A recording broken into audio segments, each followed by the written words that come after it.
Is this live?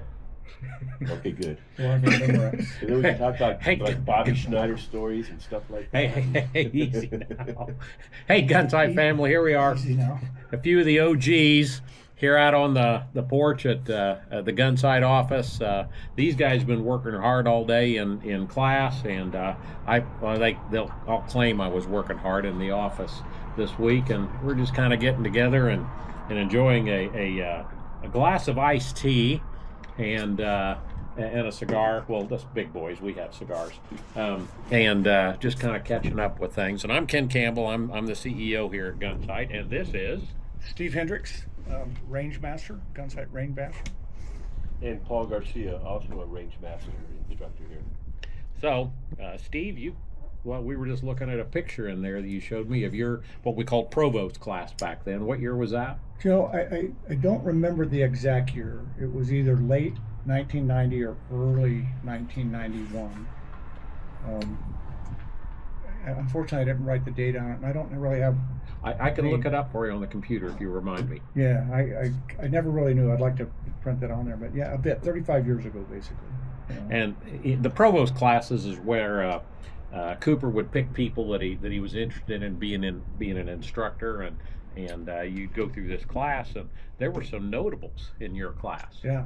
Well, now and the explanation of that class back then was, it's an instructor class that we're gonna teach you the modern technique of the pistol, and basically you'll be, for lack of better terms, certified to go teach the modern technique and spread the word, right?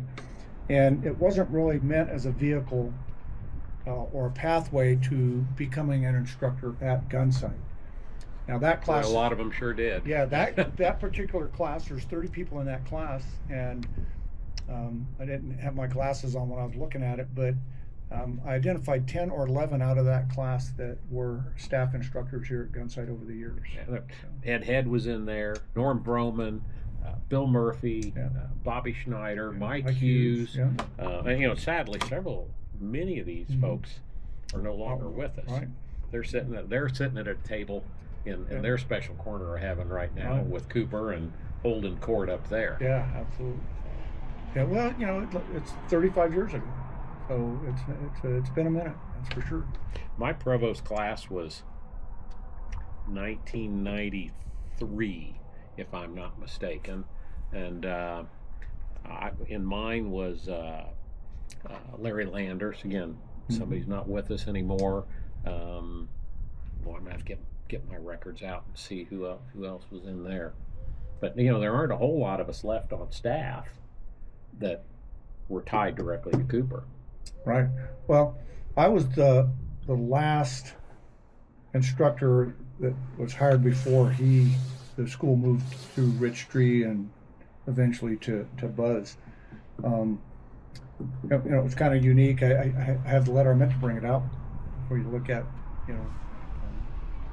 Inviting me on staff. Mhm. Got Colonel Cooper's signature on it. I just kind of got a safe, secure place at home.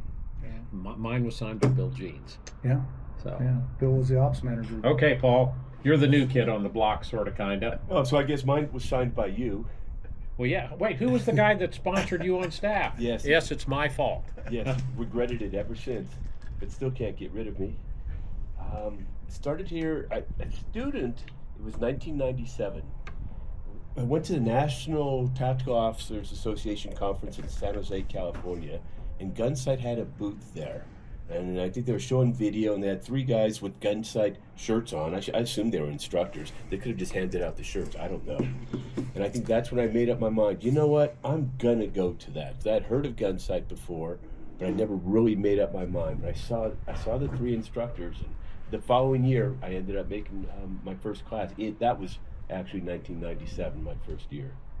And the infamous class that you and I are connected with was September 1999, the week that Buzz and Sonia Mills bought Gunsite.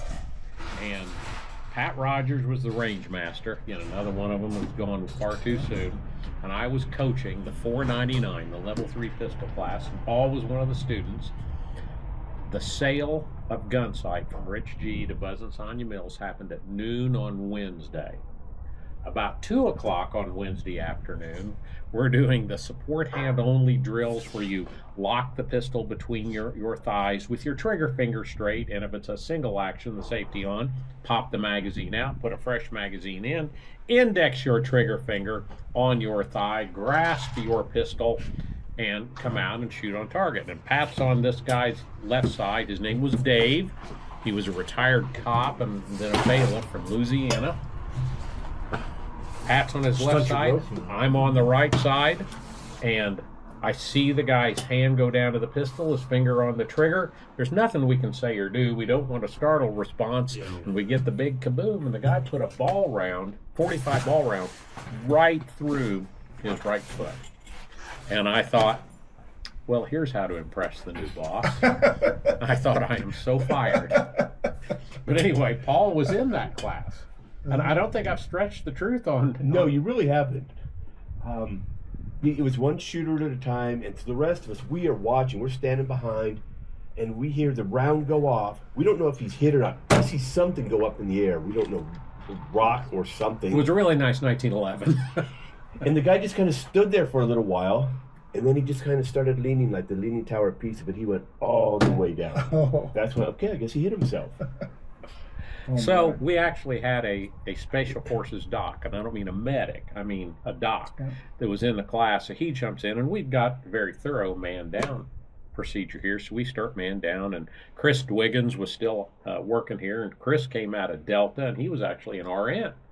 So Chris comes down, we start the man down, we're doing our thing, and this doc's got Dave's boot off, and he's looking at him, and it's like, Dave, you're looking pretty good here. I mean, you got $1 million wound. There's no excess. I got no extra bleeding, no bone fragments. You're looking good. You don't look like you're going into shock. And he's real Cajun. Oh, no, I be feeling all right. And he says, well, good. Everybody gather around. Let me show you some things about the bullet. It was really cool. Seeing the entrance wound and the exit and the little wound. flap on the bottom. No difference, hardly. So we package him up, and Pat and I get everybody together. It's like, okay, so, let's get some written reports here and everything. And then we carried on with class, and that night, he was staying at one of the local B&Bs, so Pat and I went over there to see him, and he's staying with a couple of cops and a couple of soldiers. So you know how much sympathy he was receiving. Yeah, right. So, Dave, how you doing? Well, you fellas might as well drink my whiskey, because I can't drink it with this IV, because it was $1 million. He missed everything in his foot, everything important. So they flushed it out and put a port in him so he could get antibiotics every day. So we said, yeah, we'll help you drink your whiskey, and had a drink with him. And I said, so Dave, you talked to your wife yet? Well, I talked to my wife on the phone, and she said she'd been feeling poorly, and she had to go see the doctor. And I said, honey, funny you mentioned going to see the doctor.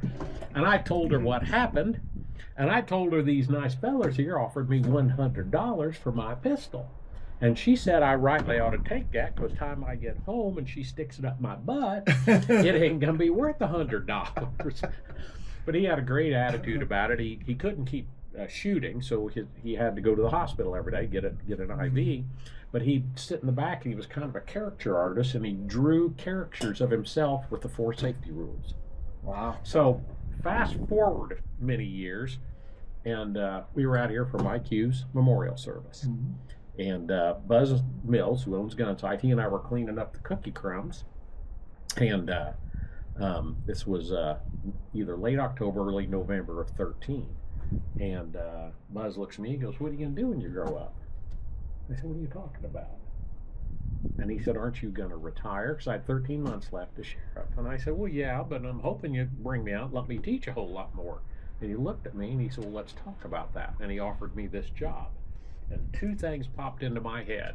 I am so fired when this guy shoots us. That's what popped into my head. And my first trip to Gunsite in 1990, standing on North Range on Saturday morning, looking around thinking, this has been great, but the department will never send me back. But anyway, so that was my introduction to Paul, was there, and then later on down the road, Were you a student in the class? Yeah. Yeah, I had prior training with Louis Auerbach, but this was my first travel away type school to go to. Yeah, there's another one of our guys that's gone too soon. Yeah. So Louis had come and gone by the time I came on, and then came back. Yeah. There was a Yeah. period where he was just doing his thing, and then he started coming back and teaching. And interesting that I ran into him when I was working at the Department of Energy. He came out as a guest instructor, and it's, typical Louis, but that I hadn't. Of course, I had heard about him, knew him, but I hadn't actually met him. And so when I was working at DOE, I was still adjunct here and stuff. But that was my first real exposure to Louis was at DOE, and then of course I began seeing him out here. And there was a guy who could diagnose shooter problems. Unlike anyone else. Oh, it would just, We Star were- Wars, like Master Yoda. We were doing one-hand shooting, and he offered me a tip, and I smiled and looked at him and said thank you. But in my head, I'm thinking that's bullshit. That ain't ever gonna work. But because I'm willing to learn and everything, I tried it, and I'll be damned if it didn't work perfectly. I met him out here in about 93 or 94, right after he came back on staff here. And then we started bringing him to the sheriff's office to do training. He and my sheriff hit it off real well. And he came back, and I was assigned to the range, and he and I became just best buds. Shoot, my dog's named after him. Yeah, Louis liked dogs better than he did people. Yeah, there's a lot of us. Yeah, and I'm okay with that. And he always said he wanted to come back as a dog in my house. Well, right after he died, we got a new golden doodle, and his name is Louis. So, it's just you make friends here, whether you're a student or whether it's us. And I still say some of the best evenings of my life have been on the porch of the instructor house after we've been teaching all day. So that you look around now and all this new stuff, and I think back. So right over here in this nice parking lot was the campground. Oh yeah. And the only thing that distinguished it, that you knew it was a campground, was there's an old cinder block barbecue pit. Yeah. Otherwise, it was unimproved desert. There was nothing. And You were happy to find a flat spot for your tent. So I camped my first time, and it's kicked the rocks out of the way and stuff. But there was no real distinguishing features. But we sat around that barbecue pit many nights. The students that camped, and always one of the instructors that was working that week would come by and check on the campers and spend some time. And of course, at that time, Herschel Davis was Never let the here. truth get in the way of a good story there. And so he's such a fabulous storyteller. That's his gift, I guess. Would come by and entertain us for, it seemed like, a short time, but we would be there for hours. Next thing you know, he'd go, all right, I'm out of here, and we'd go to bed. But John Bowman. Yeah. So Bowman was the first, my first rangemaster that I worked for as a adjunct instructor was John Bowman. And John at that time, he had a bit of a reputation, so I was a little nervous. And John was legendary. Yeah. It still is. I mean, we're hoping he comes to 50th anniversary gas match. I've been that would be corresponding awesome. with him, trying to get him and Herschel both here. Yeah. And there won't be enough oxygen in the tent for those We stories. put them together. My wife was a student in that class with John. And so, of course, you don't ever teach your wife, so, the other adjunct instructors did that. But, I learned John was not as it was the same thing. When I first came, I was intimidated by Colonel Cooper's reputation. But I found that the first week as a student, while I still didn't have him figured out, I found that he was approachable and conversational and stuff like that. And he was way different than what I expected based on reputation. And over the years of interacting with him as a coach or a range master, visiting the sconce, I found him to be significantly different than what his reputation was. He didn't like to pass the time of day, but if you wanted to talk guns and hunting and philosophy and history and politics and oh my gosh, You could speak to him about almost anything. He was a very educated man. Yes. And I keep thinking about it. We, of course, over the course of classes, we're always sharing stories. And time down in the armory, and then when he couldn't get up and down that spiral staircase, we started entertaining upstairs. And we were talking about it. He's very literal. I mean, words matter. Right? Yes. And so if you asked a question, but you didn't ask it correctly, then you didn't get the answer you wanted, you know. And surprisingly, I don't remember what it was. One of the students after 250 had asked him about a rifle. I don't remember what it was, but he asked Colonel Cooper, "What is your opinion about this rifle?" And there was just a brief moment of reflection from Colonel Cooper, and he looked at him and he says, "I don't have an opinion about that rifle." And, you know, I mean, that was that. So, yeah, well, he's not going to bullshit and make things up, you know, but it kind of caught, particularly the person that asked the question, everybody else said, "Oh, you know, I mean, he's done. That's it, you know." But I had some, to this day, there's a student who I stay in contact with that came You make through. lifelong friends here. Well, my best friend Yeah. I met here.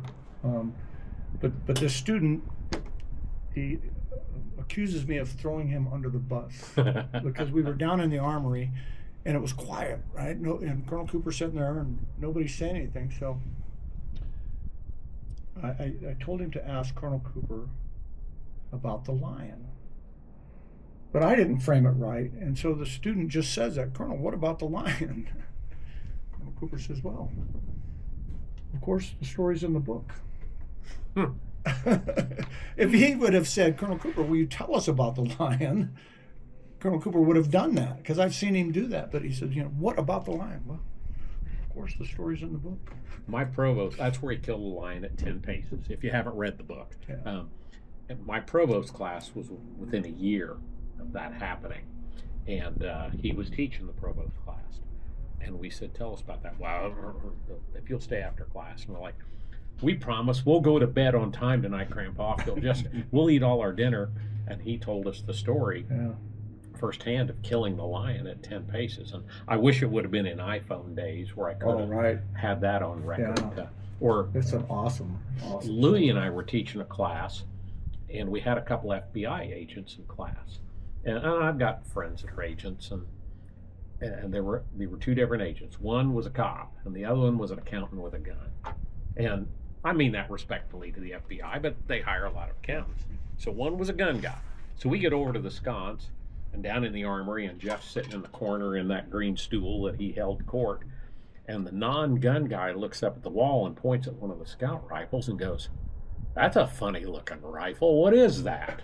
We're thinking, Jeff's going to grab one of the swords here and just lop off the offending limb or something. And Jeff kind of cleared his throat and looked around and then went through this eloquent description and history of the scout rifle. And again, I wish I could have had. Oh, it's not up. Yeah. You talk about throwing under the bus. Let me tell you a story about me throwing Steve under the bus. We're out here teaching, and I'm coaching for Steve. And this is the week after I won my election as sheriff.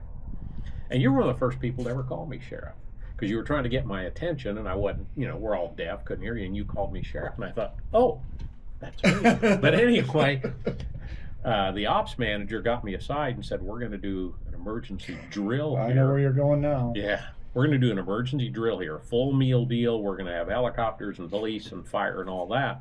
So we were teaching on York. Mm-hmm. At 10 o'clock, I want you to say you're going to the bathroom and go around to shot quad and call man down, and say you got 2 students shot. And you cannot tell a soul. Aye, aye, sir.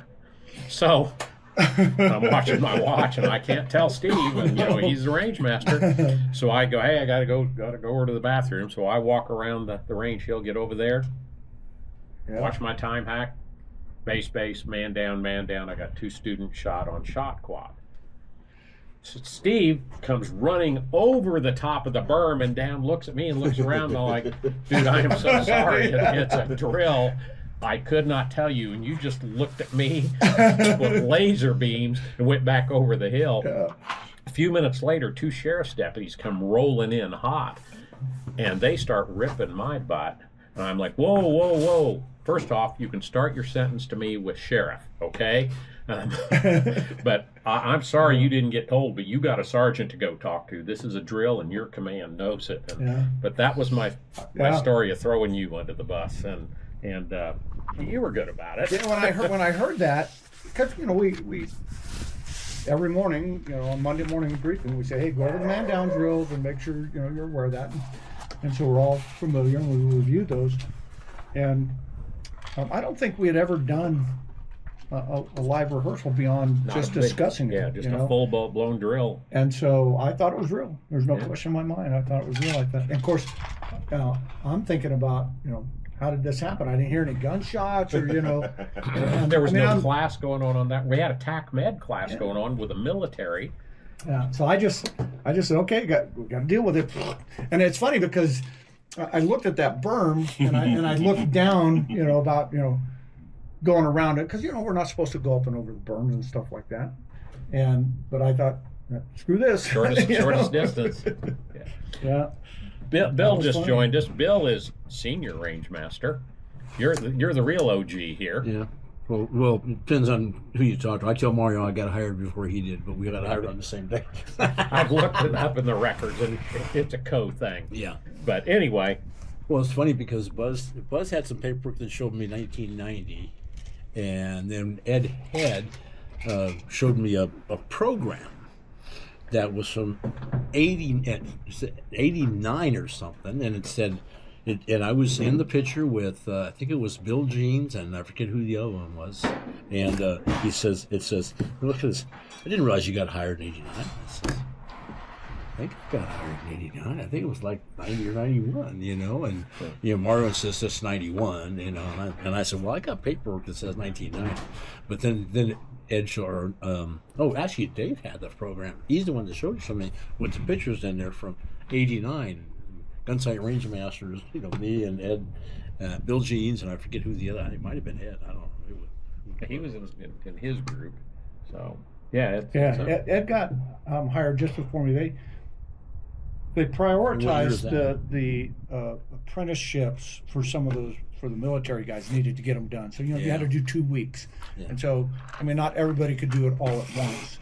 And so I know that Ed was one of the guys that got prioritized to get his apprenticeship weeks in. In fact, he was one of the coaches in my 499 class. So we were talking about this inside just a minute ago, but I got offered my position and I didn't meet the minimum requirements. All I had was a 250 class. Wow. Well, and my provost class. And so I got offered the job, and I'm so much respect for not just our current guys, but I was so in awe of the instructors and stuff that I didn't want somebody saying, why'd they hire this kid and stuff. So I hurried, and I'm just a broke cop. That's that old pot to piss in the window, throw it out thing. And so I'm trying to scrounge money together so that I could get my 499 class and stuff like that. And I don't know at the time, if I had asked, they probably would have let me take the class, but I just didn't think that was appropriate. So I had to hurry, so I got my 499, and for my other, at the time, because I was active law enforcement, I selected shotgun. But what I really wanted was the general rifle, because that's Colonel Cooper. So what I really wanted in the worst way was my 499 certificate with Colonel Cooper's signature and the general rifle, the 270.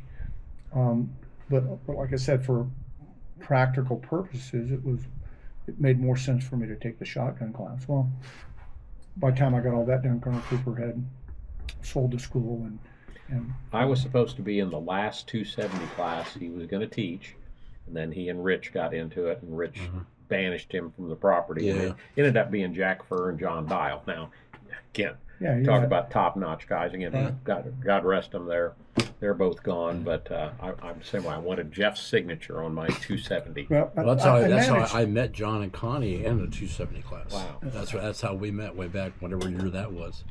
I managed to get mine. He worked 5 years for me a, at the police academy in California.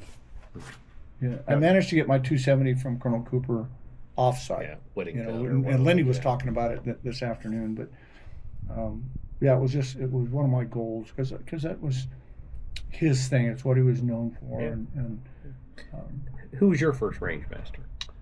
The guy from Bakersfield, Wadlick. Oh yeah. Oh yeah, Mike. yeah. Yeah, Mike Wadlick. he was legendary with what he did with their firearms program. Oh yeah, yeah. And then also he and the fireman Horn, not Horn, Tim or Tom or whatever his name was. They were the ones that started Soldier of Fortune in Vegas, and they ran Soldier of Fortune for years. Yeah. And that's how I met them, because they were not teaching here when I came on, but they were still together running SOF. Yeah,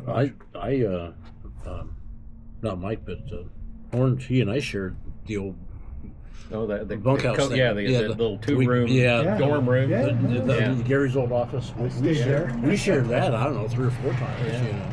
Yeah, that was, you became good friends in that little room. Oh yeah, you did. You had to be. I had it one time by myself. I used to leave early enough from California that I'd get here, because it was back then. There was no reserving rooms. It was first come, first serve. And I didn't want to stay at Jeff's house, obviously. And it was either Jeff's house or that room. The joke was, if you stayed in the sconce, you had to sleep at the foot of the colonel's bed in case he needed something. Yeah. And the hazing I heard was that when Janelle would fix the meals, and if you were the new guy your first time there, they'd say, "Oh, go ahead and sit here." Oh yeah, and that was Jeff's chair. I got hired right after all that had stopped. That was fun. One time we were there, and there was that phone right next to on the wall, right next to that counter thing, and Mario was sitting right next to it, and phone rings, and I was sitting next to Mario or whatever. Anyway, so Jeff gets up and goes over, and he answers his phone. He's talking, and you see him talking, and all of a sudden you start seeing him looking at Mario. And his head goes down like this. and he's looking at Mario's gun. And he's talking, whatever. And he gets off the phone. He goes, "Mario, yeah, your dingus is down." Mario goes, looks right back. The dingus is the decocking. The decocker, but the hammer was down, and the hammer was down. But he said I think he's pretty sure he said your dingus is down. Mario looked like, well, yeah, Colonel, that's the way you carry a double action semi-auto. And all Jeff did was go, "Why?" and walk away. And Monty, when we saw Monty, it was Boyd one night. Cooper would put out the wine, right, for dinner. So when he assumed people had enough, he'd just take it and go over and stick it in the cupboard, and, whatever. Boyd one night, after Cooper sits back down, Boyd gets up and walks back over, goes to the cupboard, opens it up, picks it up, brings it back to the table, pours himself a glass of wine, pours Monty a glass of wine. Anybody else? The look on Cooper's face, I mean, it was priceless. It was crazy. I was working with Ed Stock. He's still with us, thank goodness. He's his brother Giles. But I was working here with Ed, and we were staying in the old Smithy house. One evening, Ed comes out. He was senior Rangemaster then. He says, "Hey, let's go over to the Coopers and have a drink." I'm like, "What? We can't do that." And he looked at me, "Just shut up and come on." So we go walking over there and go through the garage, and he raps on the door twice, opens the door, says, "Ahoy, sconce!" and go in. "Why, Ed, Ken, come in." And we go in and sit down with Janelle at the counter, and out comes Jeff, and that's one of my fond memories, because I sat and had cocktails with Jeff and Janelle Cooper. And just fun stuff that is gone now. But it was all fun stuff there. Well, you know about when he rolled the trike up there on the curve, right? Yeah. He shows up on the South Range, and he's just covered in brambles. And Crusader, his dog, was covered in brambles. The dog used to ride on the back of the Crusader's buried here on the property at the mausoleum. Yeah. So Gunsite Pioneer. Yeah, that's what's on his little stone. But he comes up, and I forget who. I might have been looking at that. I can't remember who it was. And he goes, "Colonel, what happened? Shot the gong, but I missed the turn." Because he had that. Well, the throttle was over here, so he's over here like this, and he's trying to shoot and do this. Oh man.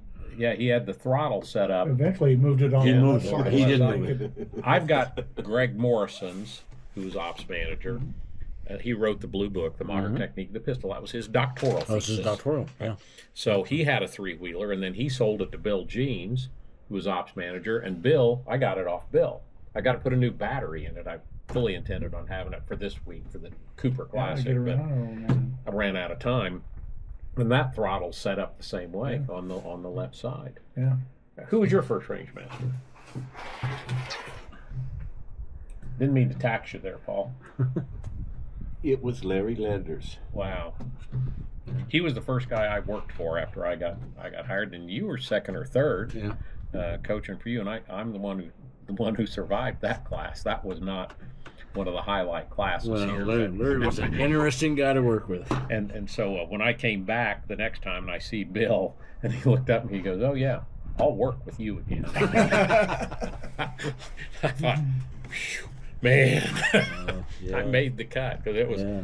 It was not, we both survived, but there was another instructor there that's no longer here, and reasons so. I got my first introduction to Gunsite doctrine in my police academy. Bill Jeans was a sergeant with the Clovis Police Department at the time and was the lead firearms instructor. So we essentially what we would call now is a 150 is what we got. Yeah.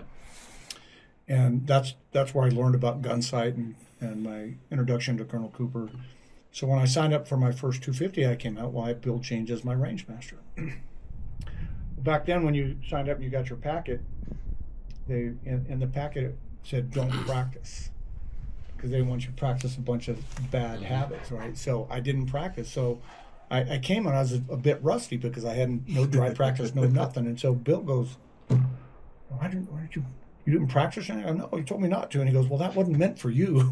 And I go, So my next class, when he came out, Bill Jeans was my range master again.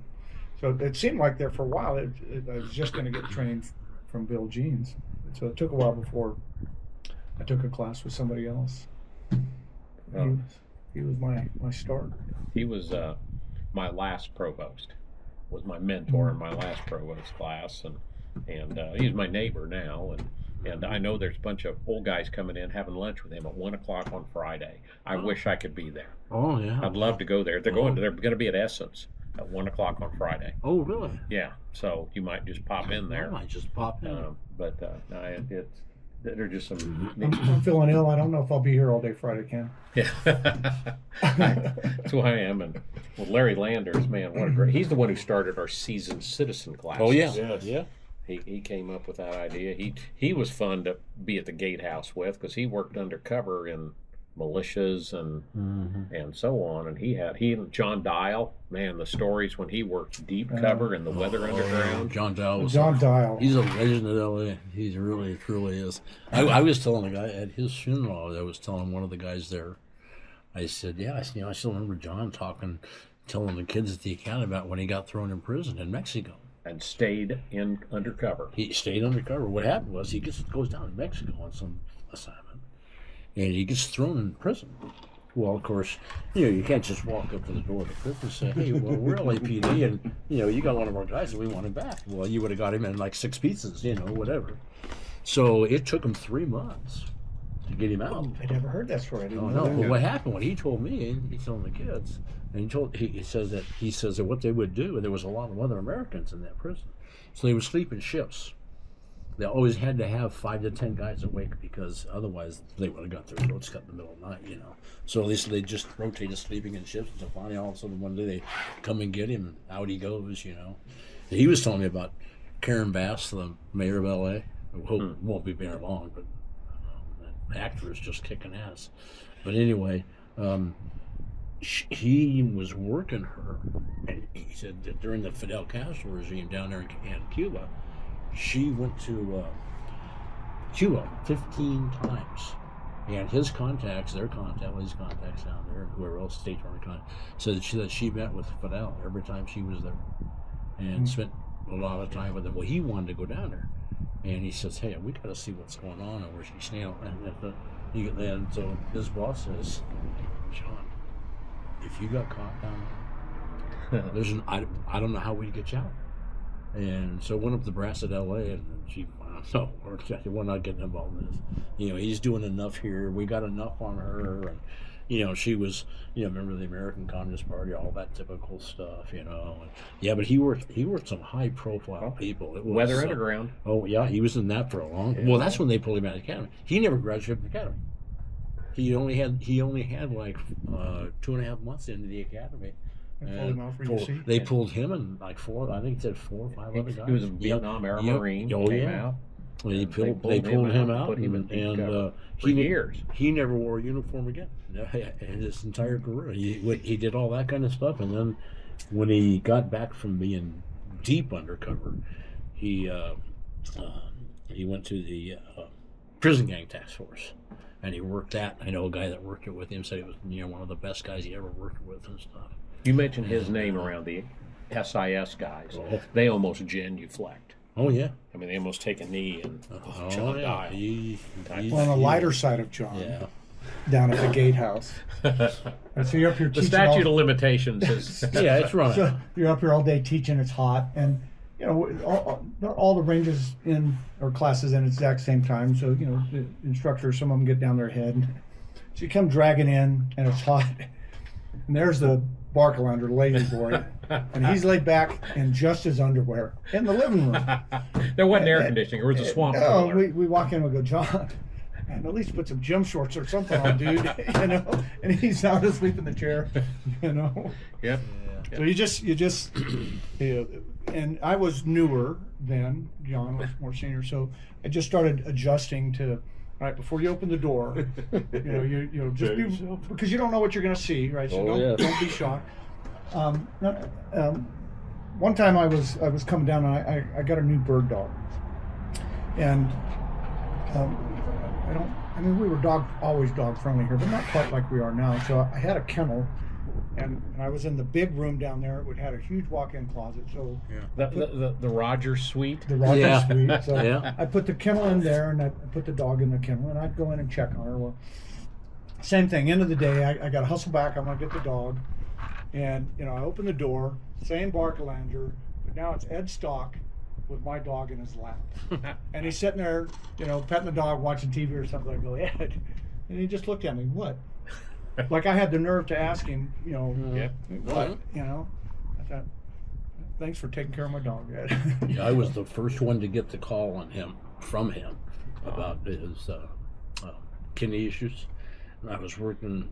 I was there, and I worked the next 2 or 3 years afterwards. Where we had the booth up there at Reno at the SCI show, And he kept working for you some down at Rio Hondo, didn't well, he? he worked for me for several years prior to that.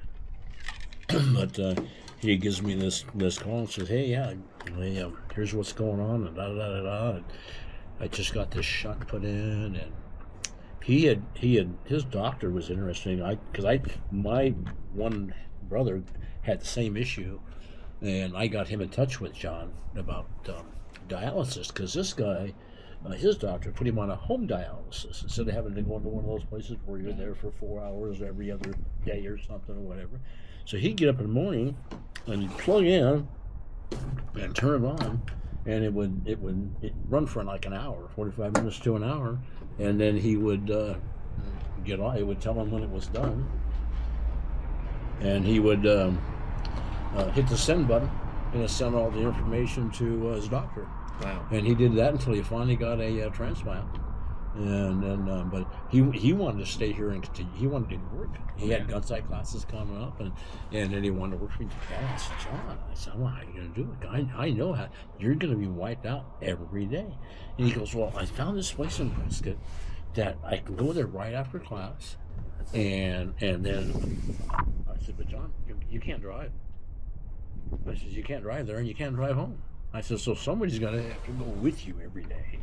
And it's not that somebody's not going to want to help you out. That's how much people would love to want to work here. Yeah. And I said, but John, you need to take care of yourself.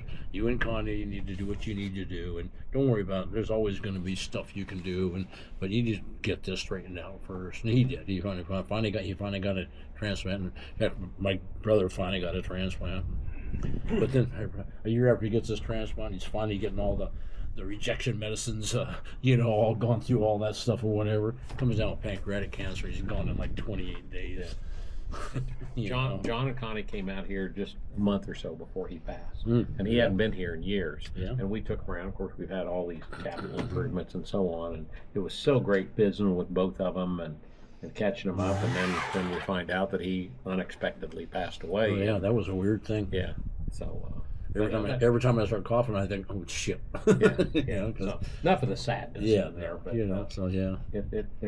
My first range master was Dennis Tueller. Oh yeah, Tueller. Really? Yeah. Right? It was he and Jeff and I was shooting my department issued Smith & Wesson 645, the dreaded crunch and ticker. Oh, I have one. Yeah, and first day of class, my 250, I'm sitting in what's now the Wiley Clapp Memorial Classroom, which was classroom and then pro shop and so on. And we're going around the room. What caliber, what gun? What caliber, what gun? Comes to me, and I'm like, well, Smith & Wesson 645, sir. Huh. Right caliber, wrong gun, which intimidated the hell out of me. Sure. That was Jeff Cooper, right? Oh, yeah. So fast forward, it was Saturday morning when we do the 5.5 day classes, and the good Lord smiled on me that week, and I shot the only clean paper on the school drill in our 21 students in there. So we're standing at the 3-yard line, and Jeff and Dennis are coming down the line, and he's looking at the target. And he comes to my target. It's clean. He looks at it, he looks over at me, and I think, it's clean. Looks back at the target, looks at me, and looks at my gun. And I thought, oh, here it comes. It's the man, it's not the gun. I think we need a picture. And if you want to see it, it's hanging in my office wall there. And I'm grinning like the Cheshire Cat now. Someplace in one of my boxes where I've moved over the years, I still got the damn target. Yeah. But that was just one of those proud moments in life that... it was indelible with me, and absolutely. So, but Jeff Cooper. Did you ever? I met him. I was never trained by him. He was holding court there down in the armory, and I'm sure it was probably my 250 class in '97. Yeah, probably. Yeah. And then you can't talk about him without talking about Janelle. Oh, so Janelle is my first story. Right, so. I was so excited to come to Gunsite that, at the time I was living in California, San Joaquin Valley, so it's a day's drive.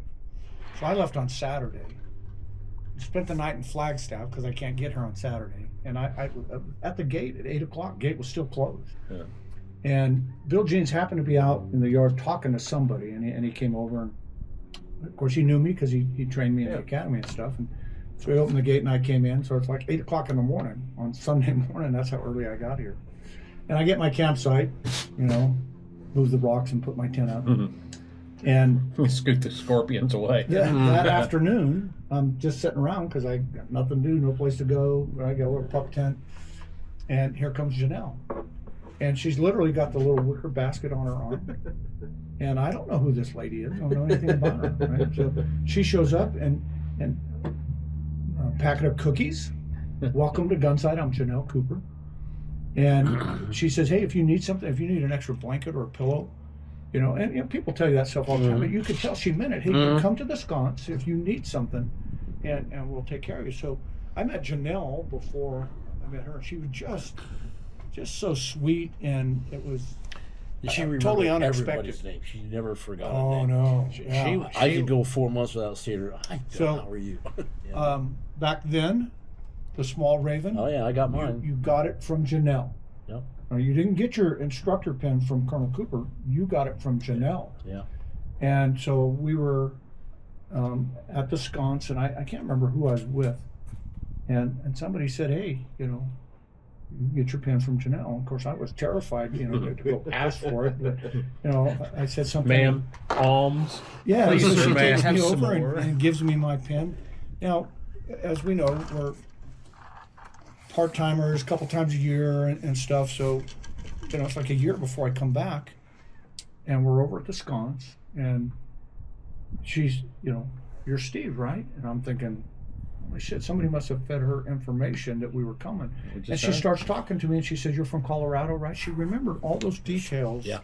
From that was her. The first time. It was so impressive, and she was always so engaging. As I was here for a while, I found out that on one side of their family it was the Coopers, on the other side it was the L.C. Brandon family, and they started working. And there's a Brand Park up at the one end of this one big street. There's a Brand Boulevard runs down the middle. Well, one day I'm on motors. They had a private cemetery up behind this big building at Brown Park. I get a call, and they don't come over the air with it. I was told to call my sergeant. So I called. He says, "Hey, there's this special people. It's the Brand family, and whatever, and they started Glendale, and they have this private cemetery up at Brand Park, and I need you to go up there and shut off that road once everybody's in." Because it was a trail road. I mean, a lot of guys rode mountain bikes up there, and some of the local kids would sneak their dirt bikes on it, go riding around, whatever. But yeah, so I go there, and here's the whole family. Here's Jeff. Here's Janelle. I mean, they're all there, and she recognizes me. Come.